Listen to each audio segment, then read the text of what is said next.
What is going on, ladies and gentlemen? Welcome to another edition of Touchline Talk. Major League Soccer is back, which means I am a very happy person. There are so many things to get to that have already happened. We're 1 4/5 games in.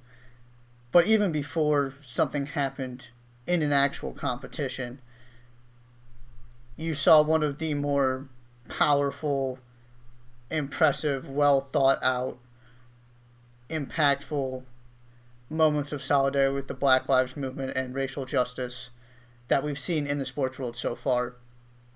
Before that Inter Miami Orlando City game, this organization called Black Players for Change, which was formed within MLS by Black MLS players, organized not only they didn't use the national anthem, but they brought a bunch of players from all of the different teams in the bubble, utilizing sort of the resources and the fact that everybody was in the same place to pay tribute to Tommy Lee Smith and John Carlos and what they did at the Olympics by having players sort of go around in a square and raise their fists, and the players who were actually playing in the game were kneeling.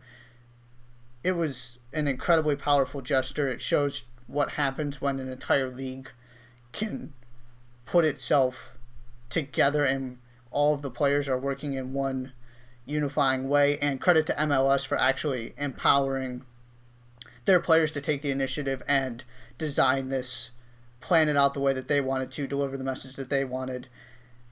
The thing I want to point out here, in addition to the fact that this is something that you've never really seen, I mean, this is the best equivalent, I think, is probably what NBA players did with I Can't Breathe wearing those shirts, but obviously this is on a whole nother level. But that's how much player proactivity and action we're seeing in MLS. It's just fantastic.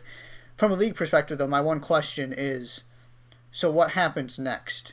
This group is obviously mobilized very quickly. They are intelligent people. They are on a mission. They're not going to stop, and rightfully so. So what is the league going to do moving forward, not only to support them in shows, demonstrations of solidarity like what you saw before that first game, but financially, in terms of promotion, what is the relationship between Black Players for Change, MLS players, and the league going to be moving forward? That's, that when ESPN interviewed Don Garber at halftime, they didn't ask him about that, and even on the broadcast after, John Champion and Taylor Twellman said we wanted to. He was very supportive of this. We just didn't have the time. But that's the one thing that was sort of sticking with me that I was thinking about as you saw this is a phenomenal work and a phenomenal group of players that are doing something fantastic. But what is the relationship going to be with the league moving forward? What is this going to look like moving forward? Because these players are on a mission and should absolutely be a product. That was one of the cooler things I've seen in the past couple months. So props to the Black Players for Change Coalition and everybody who worked to make a moment like that happen.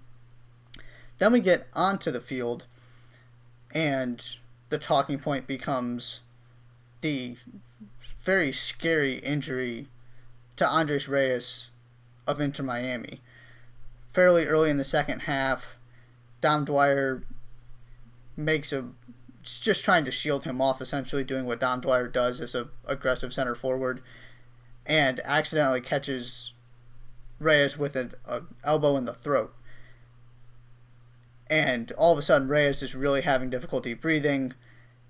And because of the broadcast, which we're going to talk about in a second, you can hear players saying that stretcher needs to come. You can see how just shook and scared they are, because it's one of those situations that in the moment, it's hard to, I can't even imagine what that's like when you just all of a sudden lose the ability to breathe and you don't know what's going to happen. And it took that stretcher over 4 minutes to get there. Now, yes, this is the first time something like this has happened. This is not your typical medical staffs who are there at the stadiums because it's Disney World. All of that is true, but 4 minutes is way too long, particularly when players are putting their health and their careers, because of the long-term impact that getting COVID-19 can have on a professional athlete, even if they make a full recovery. And then obviously the real threat of death and serious illness. Players are really making a sacrifice to do this, to save this league from, and any league, from financial turmoil. Of course, players want to play, but there's also this massive risk. The least you can do to repay your players for making this happen is by making sure when something like that happens, you are there to take care of them as fast as possible. And it sounds like Reyes is doing fine, which is great news. He did go to the hospital, which means he left the bubble, so he's going to have to quarantine again.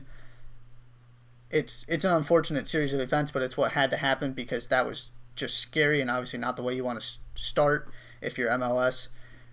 But it's got to be better. You got to make sure you learn from that. And Taylor Twellman was on it immediately on the broadcast as somebody who's very active in the discussions on player health and making sure that we're taking care of the players playing this fantastic sport. It's got to be better. That was really disappointing to see. On the broadcast themselves, once you get over the fact that it looks like they're playing, some sort of inter-squad scrimmage on a training field, I really like what ESPN is doing here. You have this opportunity where the eyes of the country are on this sport and you and the NWSL, because none of the other U.S. leagues are back yet from a team sports perspective. And you're playing in this strange environment where you don't have fans and you're dealing with a field that's less than ideal from a visual perspective. It doesn't look like you're playing a professional soccer game there. But it is what it is. It's what you had to do.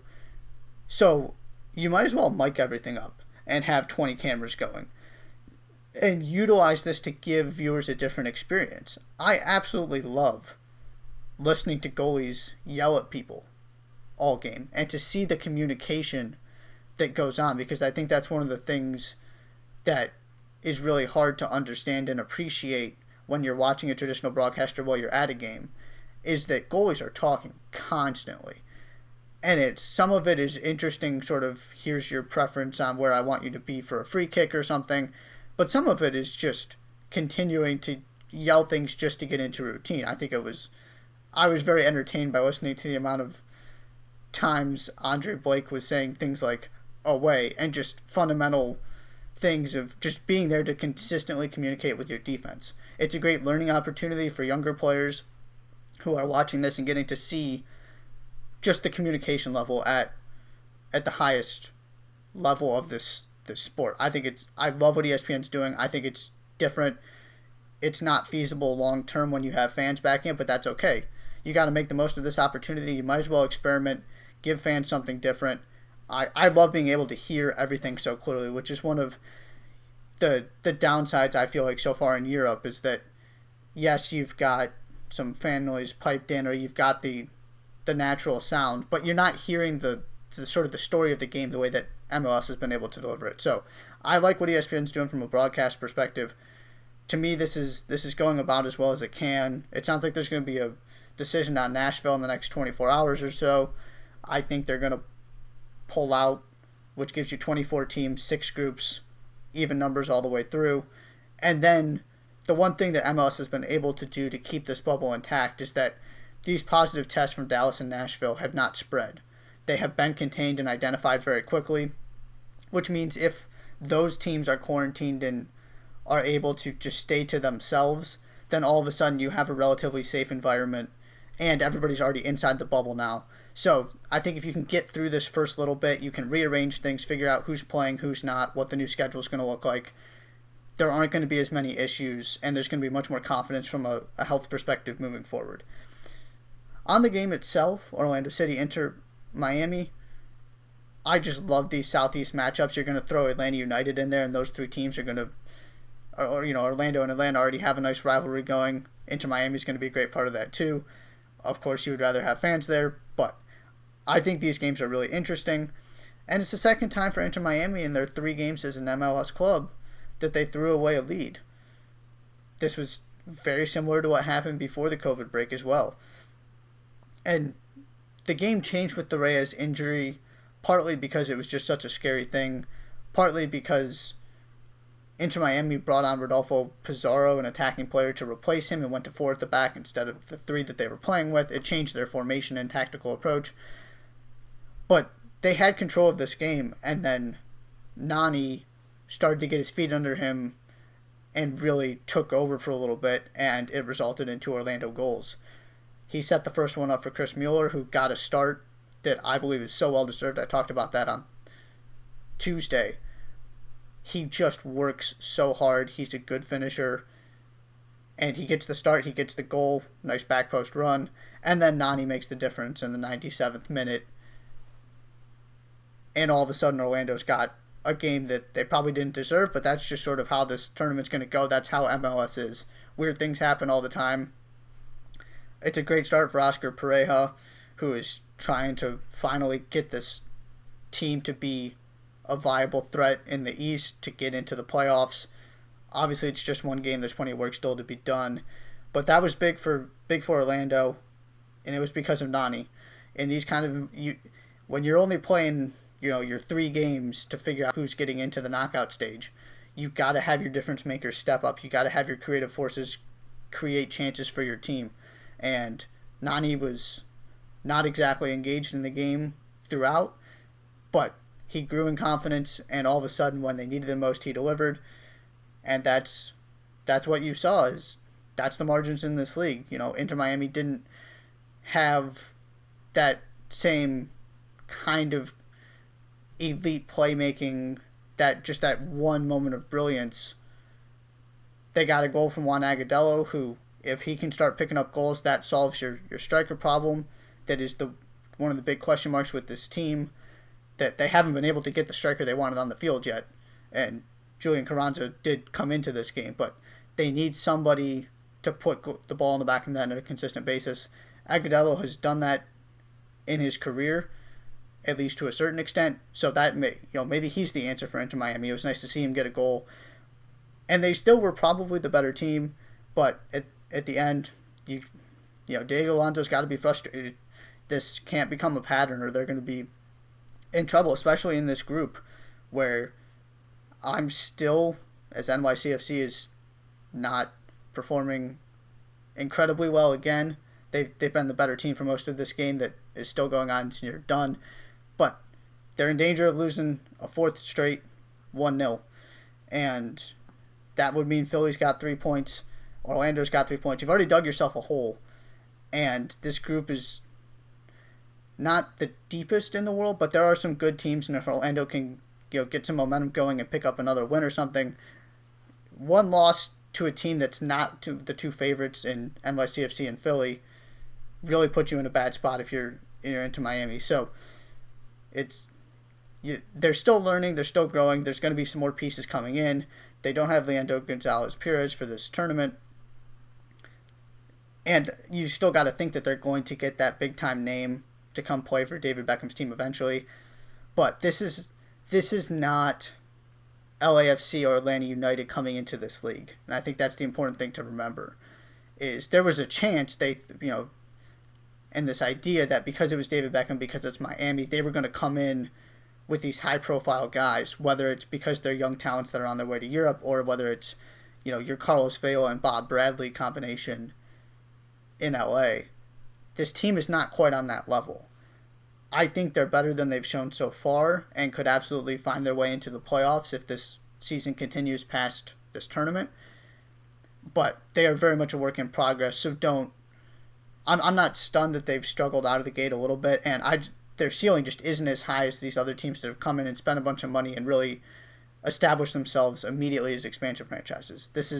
They're sort of in between your Cincinnati, Nashville, Minnesota, take a couple years to build the roster, and your immediate contenders in Atlanta and LAFC. They're sort of in this weird middle spot where they can compete for the playoffs from the get-go. They have some talent and some good players, but they're not quite at that same level where they're immediately a threat to be the best team in the league.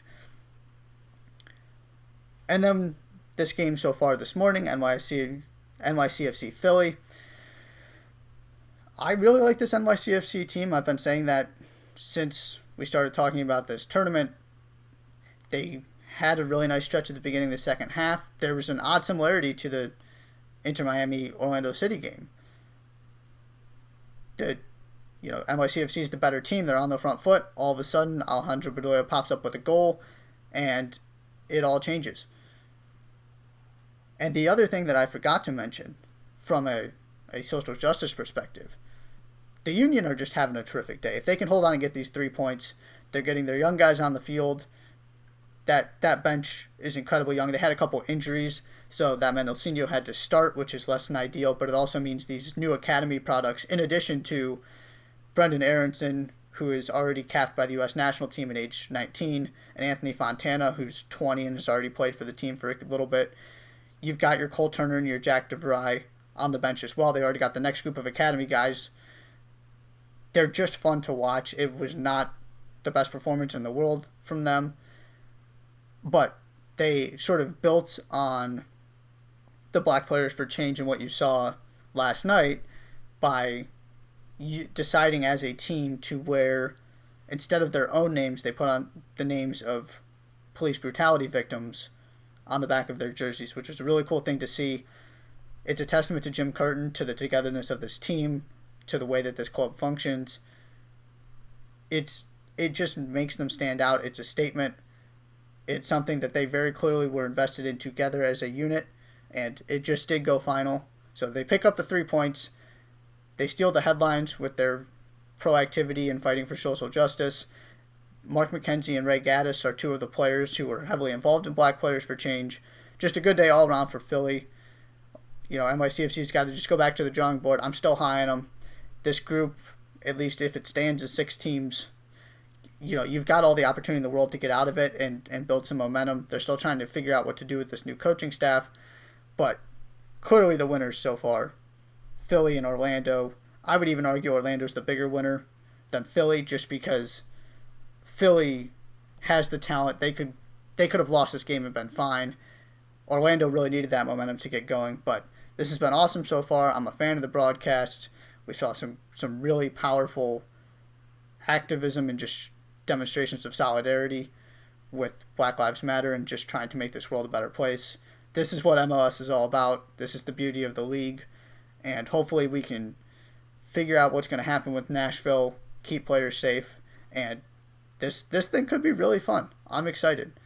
MLS is crazy and unpredictable enough when you just have your traditional 34-game season and playoffs. You put that thing in a World Cup tournament format, and it could get wild, and that's what this league needs. They need entertaining, interesting, different, especially with all the eyeballs that are on them as one of the few leagues operating right now. So kudos to MLS for figuring out how to make this happen, for allowing their players to express themselves, and the games have been pretty good so far. So props all around for MLS. Let's hope it keeps going moving forward. We're going to take a quick break. When we come back, we're going to have our second ever Supporters Corner segment, talking about everything that's happening in the world of Barcelona right now with the VAR complaints and the board and Messi and all of those things, with somebody who has a somewhat unique and, if nothing else, interesting connection to the club. Don't go anywhere. You're watching Touchline Talk on 110 Sports.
Welcome back to Touchline Talk. As I said before the break, we're going to enter the supporters corner for the second time on this show.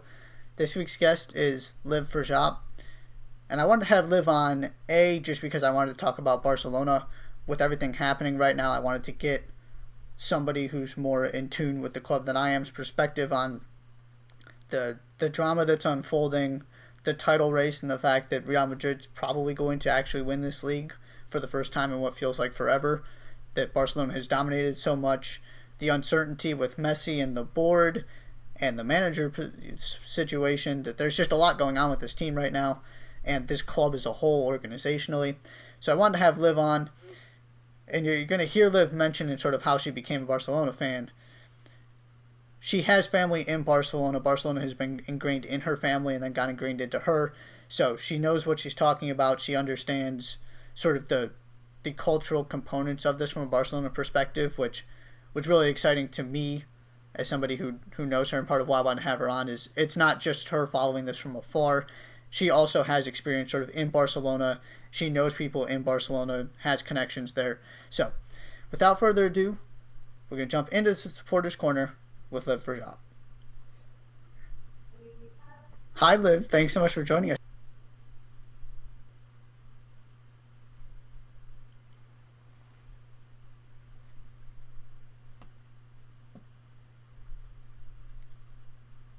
Fan of the team you support. So what is the story behind you, soccer, and Barcelona?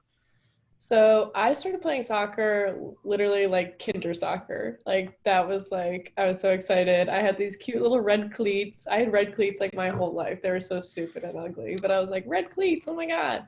And then my family's actually from Barcelona. So I have two uncles and I used to have a grandfather out there. So we'd go to Spain every year in Barcelona. And obviously soccer is huge over there. So I was like, of course, like I'm going to be a Barcelona fan. And we are so like anti Real Madrid, like everything, anti Ronaldo.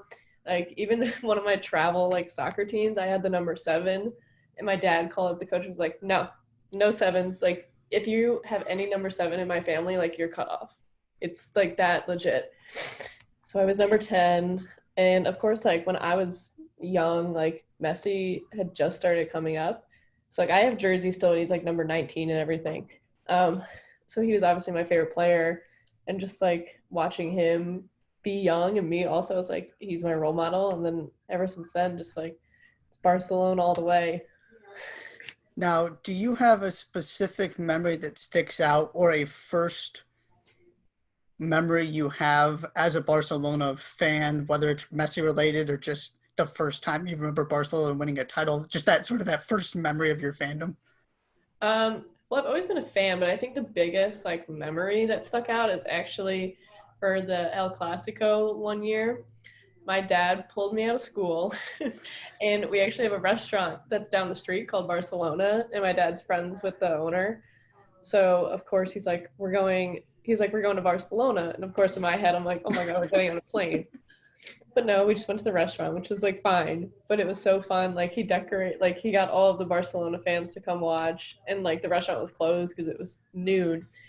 But like we watched it on the TV and like ate Barcelona food, and of course I was like, no school, it's great. So, and that was like the most fun thing I've ever done, and I talk about that all the time. What do you know what year that was, or around how old you were? I was probably like 8 or 9. Like I was still pretty young, which also was like no school. Like when you're that Oh, young, absolutely. like Right. yeah, exactly. And my mom like didn't even know, and I'll still tell the story. She's still like mad that he pulled me out of school for a dentist appointment.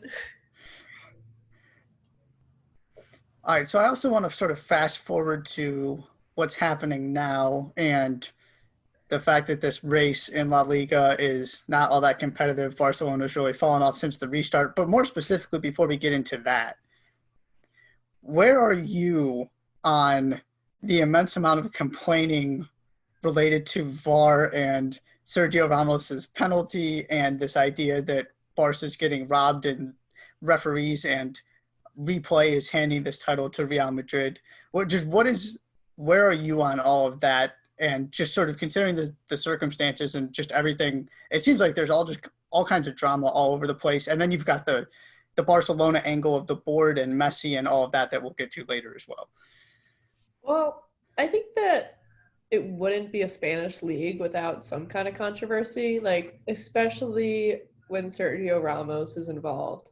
I mean, he does controversial stuff every year, all the time, doesn't matter what team for, even if it's for Spain, which like I have to root for then. But like when I was growing up, like we didn't have VAR or anything. So like if someone scored a goal and it was counted off, like you just were like, shoot. But now it's like I feel like it's taken it to the next level that like people think that there's like personal vendettas sort of out because like they also grew up not having replays and now all of a sudden like you replay and the ball's an inch over the net or the line, like it is a little tough to get used to, and I think they're trying to make the right calls, but it's also an instance of like when is the right time to use it. Like obviously goals, but offsides is also tough because half the time the angle is a terrible angle. Yep. Like It is not black and white. I am no, adamant about that. Most of them are, but there are very clear gray areas when it comes to offside. Absolutely. and especially like when you look at hockey, like the blue line, you have a camera right on the blue line, so you can obviously see. But for soccer, like half the time the camera dude's dozing off, like, and it's that like one, and it's a one step type of thing, like so it's tough, and I wish they had a better, like even like a cone camera, like in the NFL or something. Do, But do you buy into the idea at all that Barcelona is getting robbed by the referees and that this is not a title Real Madrid deserves? um, ish. I'm always I'm always skeptical with Barcelona and people paying them. You know my whole deal with Liverpool last year, how they magically lost 5-0. But again, it's like there probably is things going on behind the scenes that we obviously don't know. And of course, it is different with, no fans and the whole COVID thing. And maybe it's just like a way of like trying to get out of it, sort of like they are the whole 4 points behind. And while it's not that much, like they can still kind of catch up. It's And also already lost the like, tiebreaker too. So yeah, it's really five. it's more of like, who can we blame, sort of? Because, I mean, I personally am not a fan of the coach, and clearly neither is Messi. And he's committed to staying, which is a problem in itself. So they're probably just like trying to find one thing to blame other than themselves. Yeah. All right. So let's go to the Barcelona side of this and the right. Messi is unsurprisingly unhappy with the board, who also apparently basically told Arthur he was part of the future and then you need to go and you're going to go join Juventus because we need the money. And right, you've got this very weird situation with the manager thing. I just don't see a world in which this is a long-term solution. So first on the as a somebody who is familiar with this club, who has family in Barcelona, what what is the role of the board in this team? And because it just seems like Barcelona's board always is higher profile, more criticized than just about anybody else's. And part of that is because they've missed on some massive signings, whether it's Griezmann so far and Ousmane Dembele. But where are you on the board, and just sort of can you provide some context into the board's relationship with fans and then also Messi? Yeah, so for FC Barcelona, it's not just soccer, which is also good. So they also have the basketball side. Right. Of course, basketball is also huge in Spain, and my dad played basketball. So he actually played there at FC Barcelona, just like their like club team sort of thing, not their like major team. So he's been a part of FC Barcelona before. So we actually donate every year, and we get the little book thing. Um, and the board like tries to say like, what would you guys like to see? And of course that means nothing. And even if people donate, like it's just sort of like they're like figures of like power almost in Barcelona because of the whole like stature of the basketball team and the soccer team and even the women's team. Like the women's basketball and soccer team are good. Like they've always been dominant in every sport. So when you kind of say like, "Oh, I'm on the board," like you're almost saying like I have just as much power as any person in Barcelona.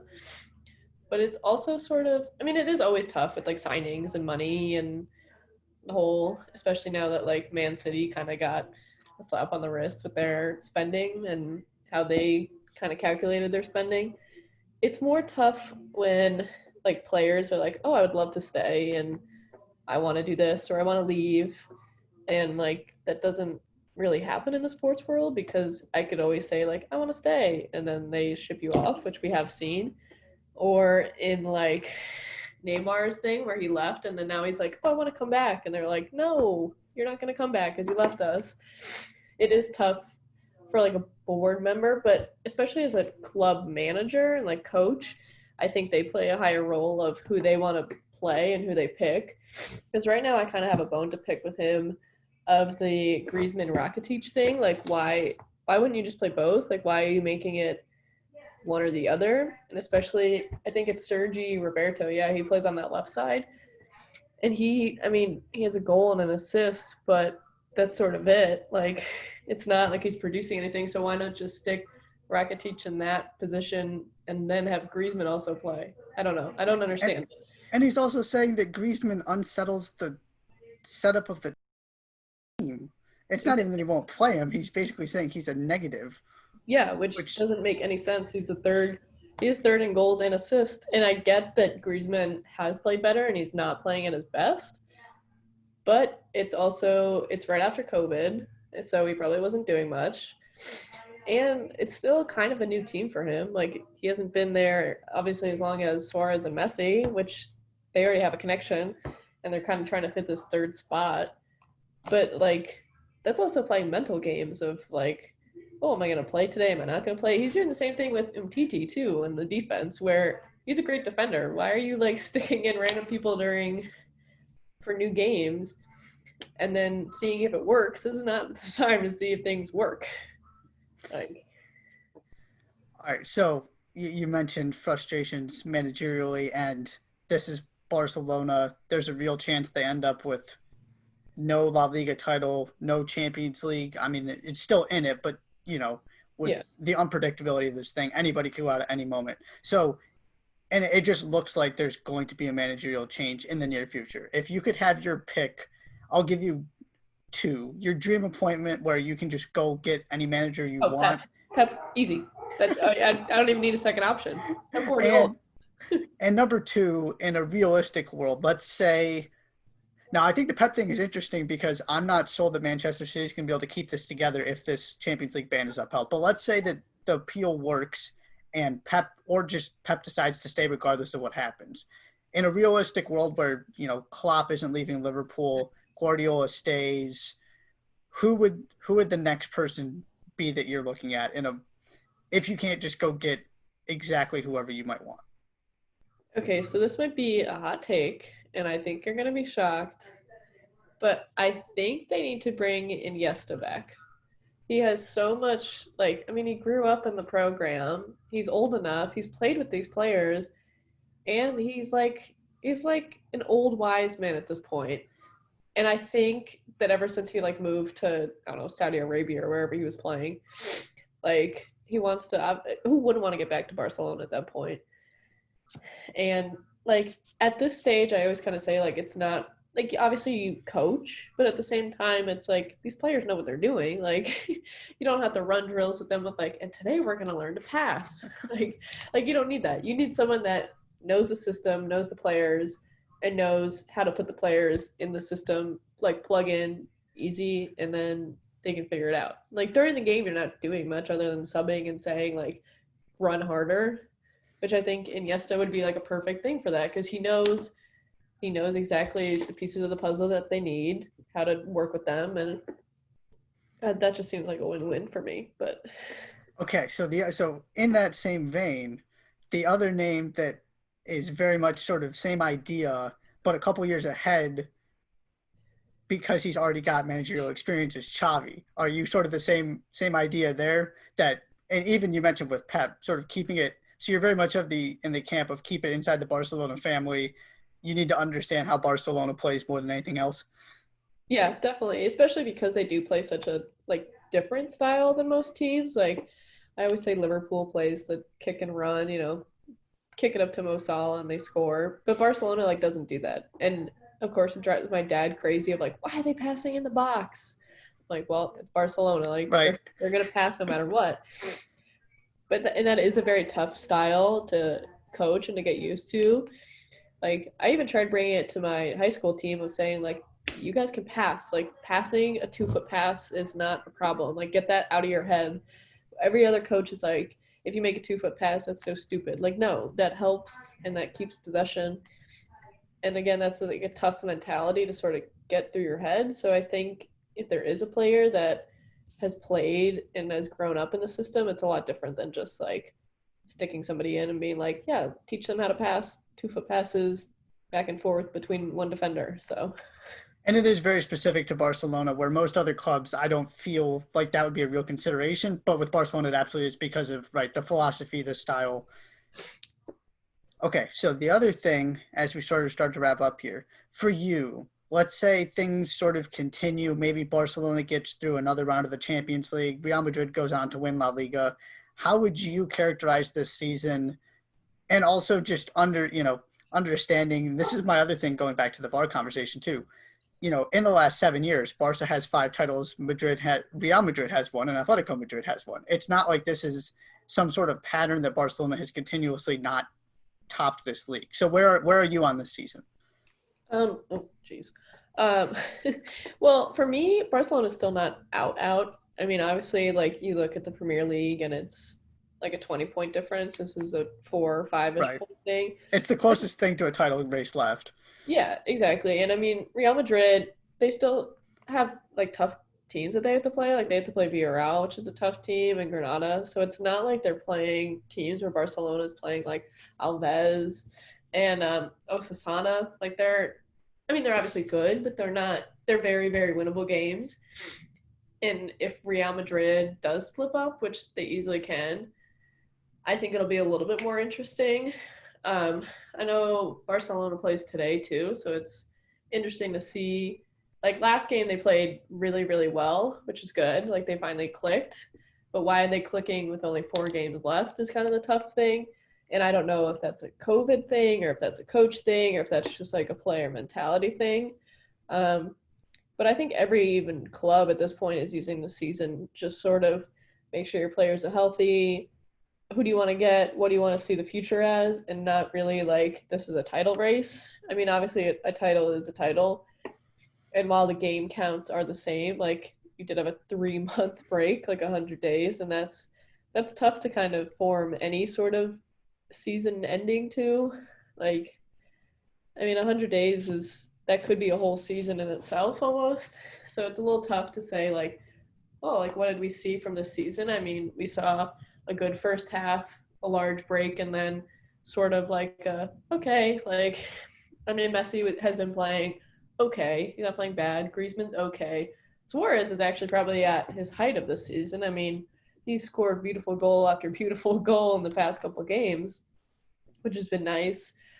But I think they do need to find that flow and positional things because again, like why isn't Rakitic playing when he constantly assists all the time? Like that's what Barcelona needs. You obviously have those 3 top attackmen of Messi, Suarez, and Griezmann, but like they're just gonna pass within themselves. Like I mean, you have Busquets in the middle, but you still have to like work around getting the ball up there. And I think that's kind of where Barcelona is falling apart is this like center 3 midfielders are again being plugged in and out. And they need to just sort of say, all right, next season, this is our top 3 and we're going to work around that. Instead of now they're like, this is our top 6 and we'll see who's playing well that day and this day. And again, of course, COVID, like that messed up things and players' health and fitness are not what they would be. So that's also like why they're playing 6 instead of 3. But again, that's not really an excuse. Like, why wouldn't you just because you can't go to the market doesn't mean you can't run down the street, sort of thing. Like, so I don't know if that's a lack of player like accountability sort of thing or coach accountability of like this is what you need to be doing and if you want to play, like you better keep this up, or just like a lackadaisical kind of like, well, whatever, it's the end of the season, we didn't win, but we'll get them next year type of thing. So it's tough. Are you of the mindset that had COVID not happened, obviously it's impossible to actually tell how things would have played out, but that this would be this would be a different discussion. The league would look at least a little bit different. The results in these final, 10 games or so would be different. You sort of do view it as two different seasons that you had to just combine together. Yeah, I think it is sort of two different seasons. I think there wasn't, geez, if there wasn't COVID, I think it'd be a lot closer.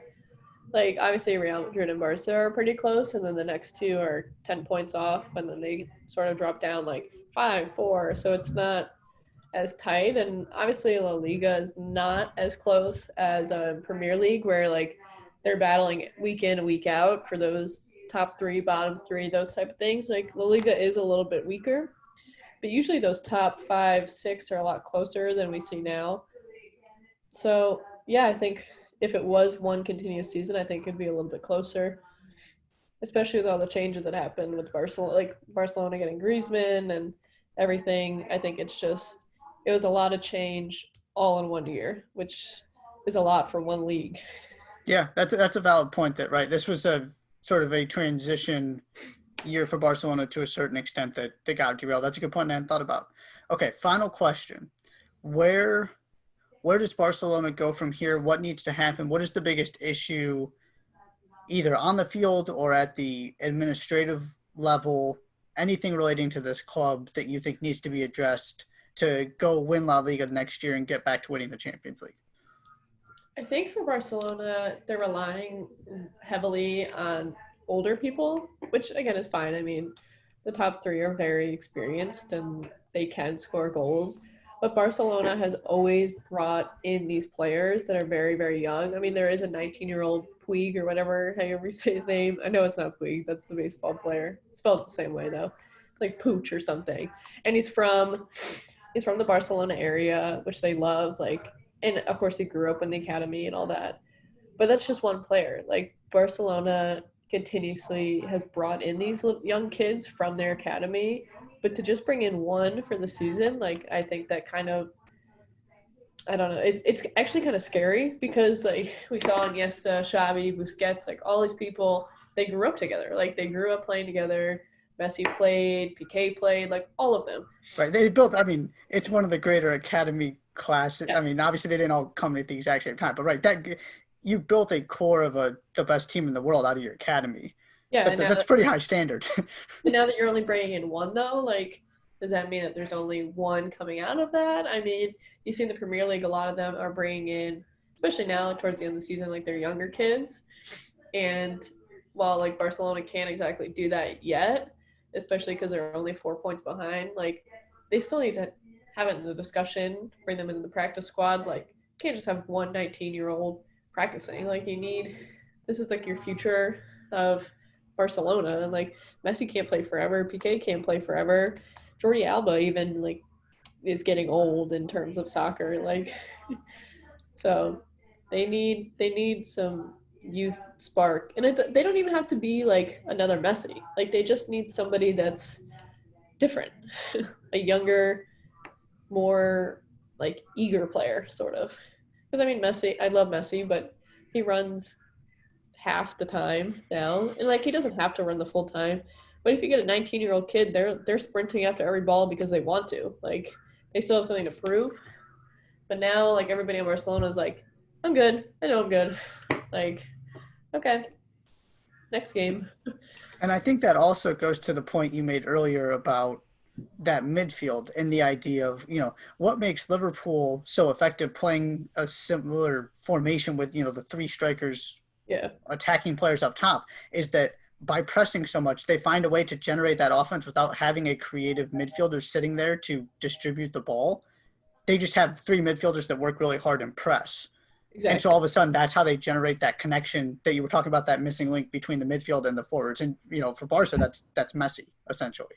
Yeah, but and for someone that is like getting tired at the club and sort of like not over it, but he's like, again, he does have frustrations with the club. Like, why would you want to be in that like back center spot and like not try your hardest when you don't have to? Like, if your coach is not telling you to run hard or whatever the circumstance is, like, why would you want to go out there and, especially 4 games left, like Messi's probably thinking, what am I gonna like break a leg or something? Like I'm not gonna go get hurt. Like if this is not if the season doesn't matter, I'm not gonna put my whole effort into it, sort of thing. On the topic of Messi, real quick before we end this, do you have a favorite Messi moment or memory? Hmm. I I don't know. That's tough because well, obviously he scored a 700 goal the other day. Right, right. Penalty, but I mean it's still. I think for me, it's not as much about the goals, but it's about the assists. I mean, the fact that like I mean he had an assist the other day to Suarez where he just like he just stopped the ball and Suarez like scored a beautiful goal. But like that I mean I can't do that. Like I mean I was good at assists, that's like what I was good at. I can't do that though. Like I can't think like, okay, like I have 4 defenders on me and I'm 5'2". I'm just gonna stop the ball and it's all gonna be good. Like it's all gonna be great. It's things like that that he's very, very, very smart with the ball. And obviously he can score, but the things he can do with the ball to help other people, I think, is even greater. That even gets overlooked. I mean, obviously, in the whole Ronaldo Messi thing, it's Mm-hmm. all I was about about goals. to about to say that. It's about goals. But if you, I would much rather have Messi any day. I mean, don't get me wrong. Ronaldo is a great goal scorer, but as an overall player, he doesn't really set up his other teammates that well. But Messi, like, you don't know if he's going to pass, if he's going to shoot, if he's going to do anything, and that makes him that much more of a threat. All right. Well, thank you so much for taking the time to talk to us, Liv. Really appreciate it. Yeah, thank you so much.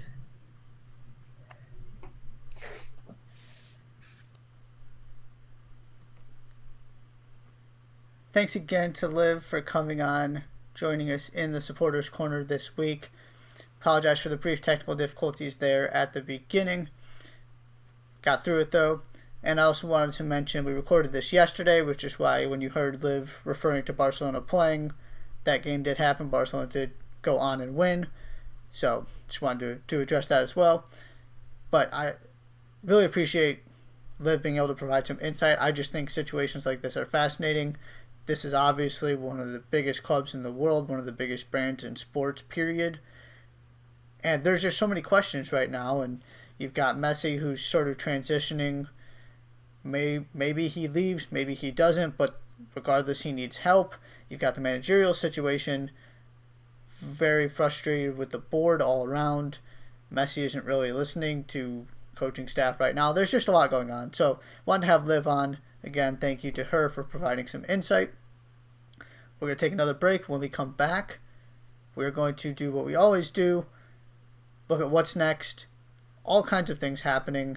Now we have MLS to talk about as well, in addition to NWSL and everything in Europe. We're going to cover all of that in our last segment. We'll be back shortly.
Welcome back to Touchline Talk. We are here now to talk about what's next. Starting today, July 8th, Premier League, Aston Villa, Manchester United, Tottenham, Bournemouth. Villa and Bournemouth are both 4 points back with a game in hand after Watford beat Norwich. So this is getting close to the point of no return for all three clubs currently in the bottom three in the relegation zone. But if one of these teams can pull this off today, there's a chance, because then they're 1 point back. Anything can happen. Watford's run in to the end of the season is not exactly ideal. So there's an opportunity. It's not like Watford's going to go get a bunch of points the rest of the way. But it's got to start happening at some point. You got to make this ground up, because Watford had that game sitting there against Norwich and took advantage of it. And from Manchester United's perspective, this is an opportunity to really cement that top four race. Leicester dropped another point. And Wolves lost again. This is very much if Man U wins this game, you've got a clear top five, barring something that I just can't. Barring something unforeseen, I can't envision any of these five teams that are currently up there falling apart the rest of the way. So the question then becomes whether Manchester City gets that Champions League spot or not, because the battle for fifth is very much real. But there's a clear top five, assuming Manchester United can take care of business. Spurs have an opportunity to get 1 point of sixth with a win. As bad as things have been, that Arsenal not being able to close the deal against Leicester with Eddie Nketiah's red card, which was a red card. It's one of those where I feel like Mikel Arteta isn't going to be that upset about it. And we'll talk more when we get to the North London derby here in a little bit. But this is an opportunity. If Spurs can win this game, pick up some momentum going into the derby against Arsenal, they could end up in a Europa League spot. All hope isn't lost yet, but it starts with that game right there. And in MLS, Montreal, New England tonight. I'm very curious to see how Thierry Henry handles this, and he's one of the few managers with a Bob Bradley and a Bruce Arena and a Frank de Boer that have gone through this World Cup, gone through this tournament style before in a World Cup. Henry as a player and as an assistant coach with Belgium. So he's done as the thing closest to what MLS is doing right now. There are, of course, plenty of extenuating circumstances that make it different, but how much benefit does that have, and can he continue to build on the positive things we've seen early in his reign in Montreal?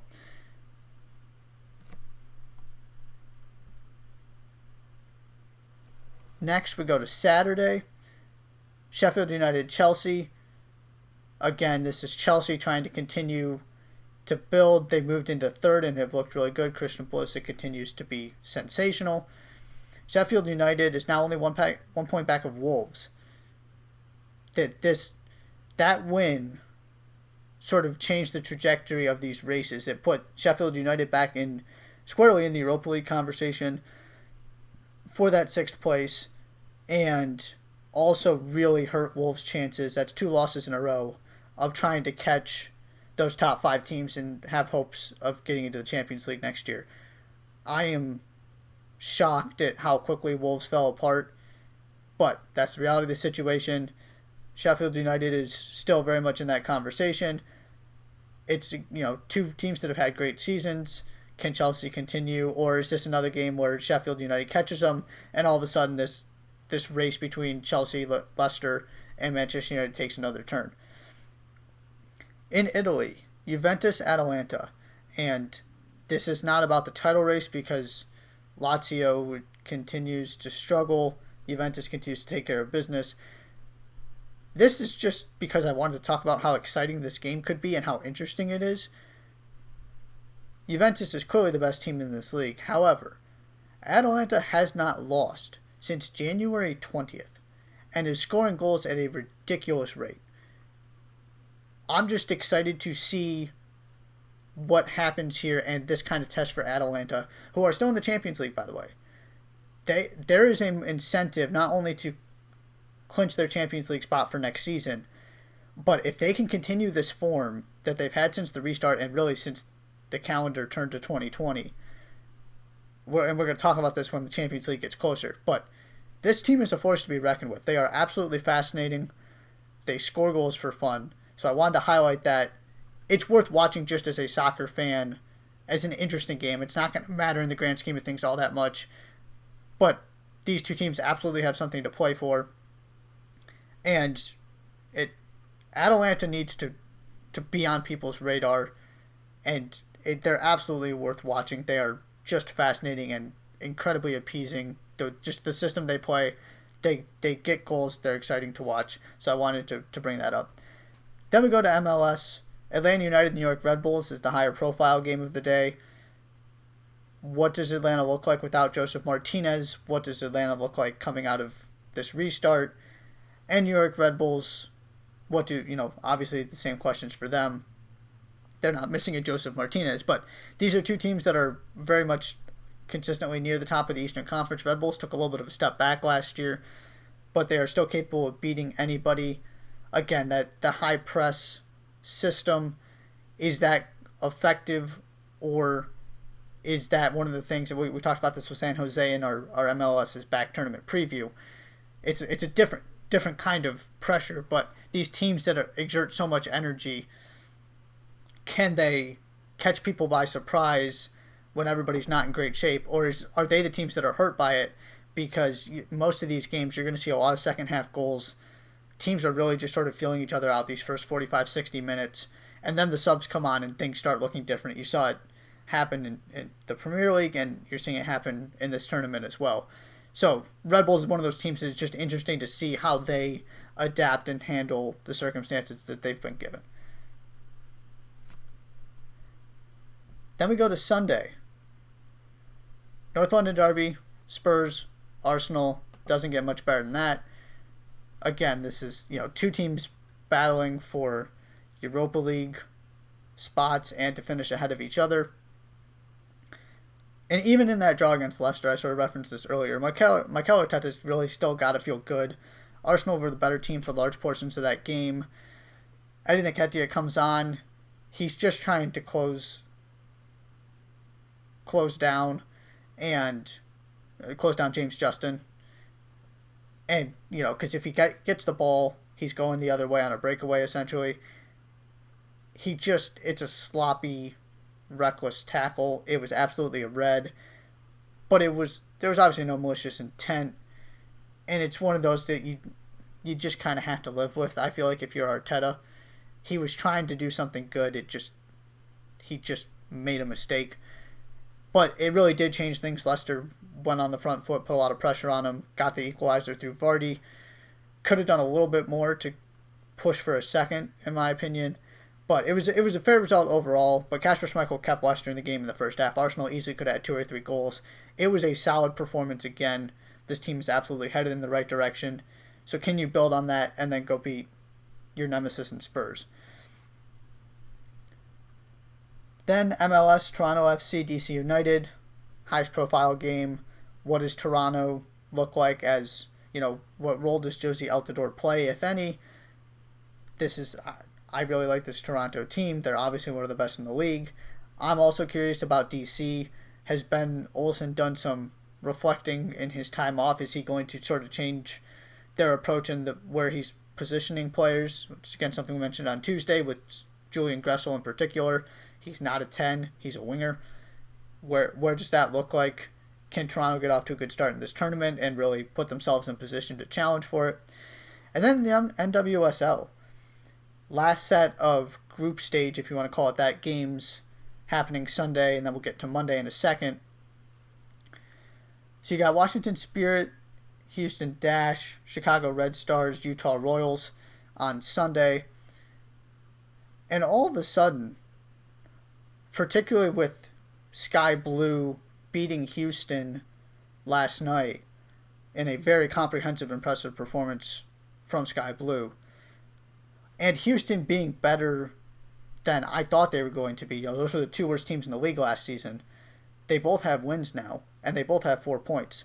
So your situation heading into this last set of games is that North Carolina has already clinched the number 1 overall seed. They have nothing to play for. Portland has 2 points. Chicago has 1.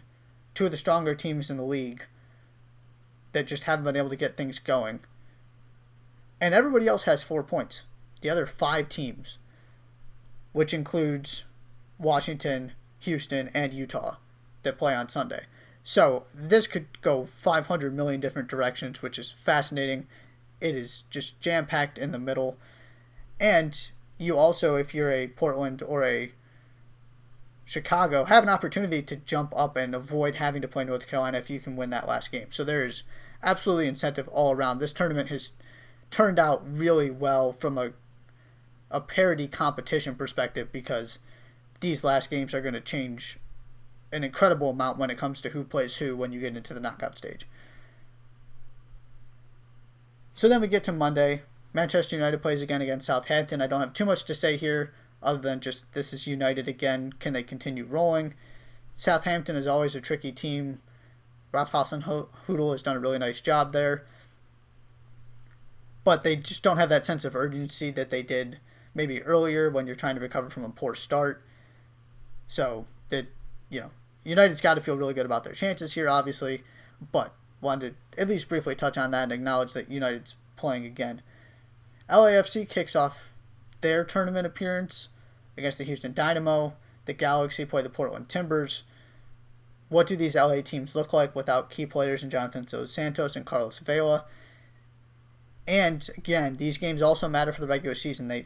This group stage round counts as regular season points. So anybody that can put together a nice string of results here and figure this out quickly puts themselves in a nice position, assuming you can continue a season.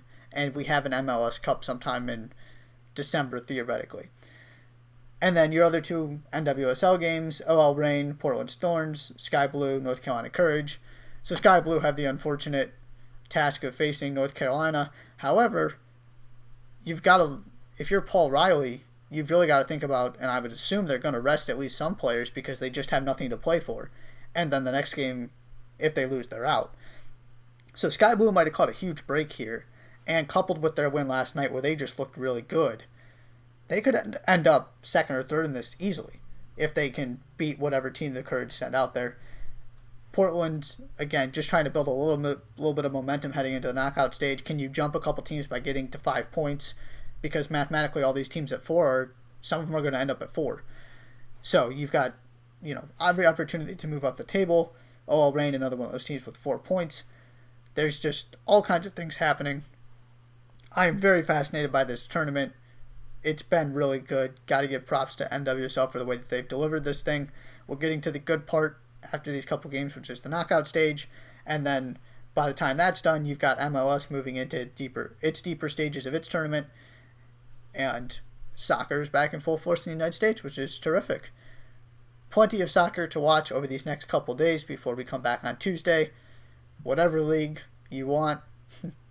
Premier League, La Liga, Serie A, NWSL, MLS, it's all there. It's fantastic. This is such a unique opportunity to watch so many different games, so many different times. The game this morning that just finished a little while ago is the earliest kickoff in MLS history, which is the most unsurprising thing ever. But you're playing at 9 o'clock in Orlando. It's a weird world we're living in, which is an understatement, but there's plenty of soccer, which is always a good thing. That's our show for today. Check out Chris Brown Around the Bases, 1 p.m. Eastern right here, 110 Sports Live. Josh Molnick's tomorrow morning, 11 Eastern with the J-Mole Show. And then we'll be back on Tuesday for another edition of Touchline Talk. Thanks so much. We'll see you Tuesday.